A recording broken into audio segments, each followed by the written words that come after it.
नमस्कार मित्रांनो, ईश्वरी अर्णवसाठी वेडी झालेली आहे. ती अर्णवच्या प्रेमात पुरती बुडालेली आहे. तिला समजतच नाहीये की ती अर्णवमध्ये इतकी गुंतत चाललेली आहे की तिला कुठेही आणि केव्हाही अर्णवच दिसत आहे. कोणतंही काम करताना अर्णवच दिसत आहे.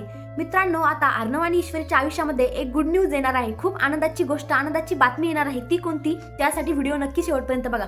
मित्रांनो, इथे ईश्वरी पारच पागल झालेली आहे. तिने आता अर्णवसाठी खूप छान मस्त कॉफी म्हणजे ब्लॅक कॉफी आणि त्याचं डाएट फूड तयार केलेलं आहे.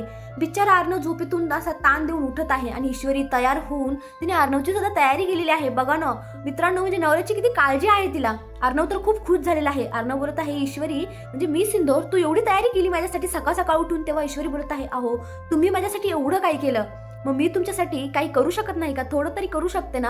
आणि तुम्हाला कसं कळलं हो, तुम्ही एवढं छान बर्थडेचं सरप्राईज म्हणजे तुम्ही अख्खं इंदोर माझ्यासाठी आणलं, इंदोर तयार केलं माझ्यासाठी, कसं कळलं तुम्हाला की मला हे सरप्राईज आवडेल? मित्रांनो, आता शेवटी नवरा बायकोचं नातं हे काही वेगळंच असतं. नवऱ्याला जर बायकोच्या मनातलं कळत असेल, बायकोला नवऱ्याच्या मनातलं कळत असेल, तर तो संसारच किती जबरदस्त होईल ना.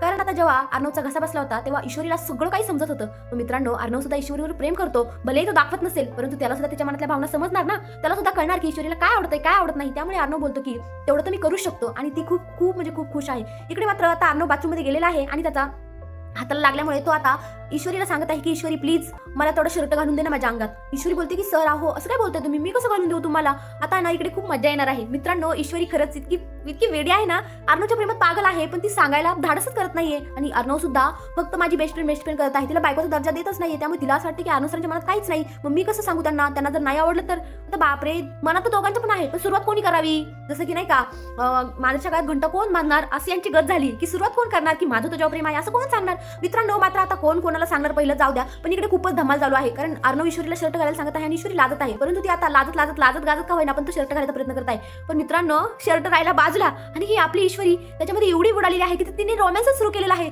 अर्णवला पाठीमागून जाऊन अशी चिटकलेली आहे की त्याच्या खांद्यावर पाठीवर डोकं ठेवून झोपीच गेलेली आहे. बापरे, इतकं सुंदर त्यांचं इतकं काय म्हणतात ना रोमॅन्स आलेला आहे. त्यांचं रोमॅन्स पाहून इकडे आम्हालाच कसं तरी मनात गुदगुल्या होतात. त्यांचा रोमॅन्स पाहून आमच्या चेहऱ्यावर हसू येते. म्हणजे काय यार, कमालच यार. तुम्हाला सुद्धा असंच होत असेल ना, तुमच्याही मनात गुदगुल्या होत असेल ना. काय म्हणते ना, मन में लड्डू फुटा हा फुटा फुटा. मित्रांनो, खरंच किती छान यांची जोडी. पण मात्र इकडे ईश्वरी स्वप्नच पाहत आहे की ती अर्णवच्या म्हणजे नाही का खांद्यावर डोकं देऊन झोपली. अर्णव बोलतो, अगं मी सिंदूर मला शर्ट घाल. तेव्हा कुठे तिने ती थाऱ्यावर आली आणि ती शर्ट घालते. बापरे, पण यांची जोडी खरंच क्यूट आहे.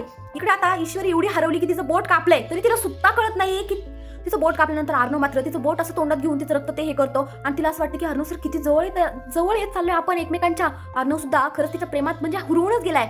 तर इकडे आता मामा अर्णवला समजून सांगायचा प्रयत्न करत आहे की तू जेव्हा तिकडे अॅनिव्हर्सरीला गेलता तेव्हा ह्या मूर्ख राकेशने अंजलीकडून 5 लाख रुपये घेतलेत.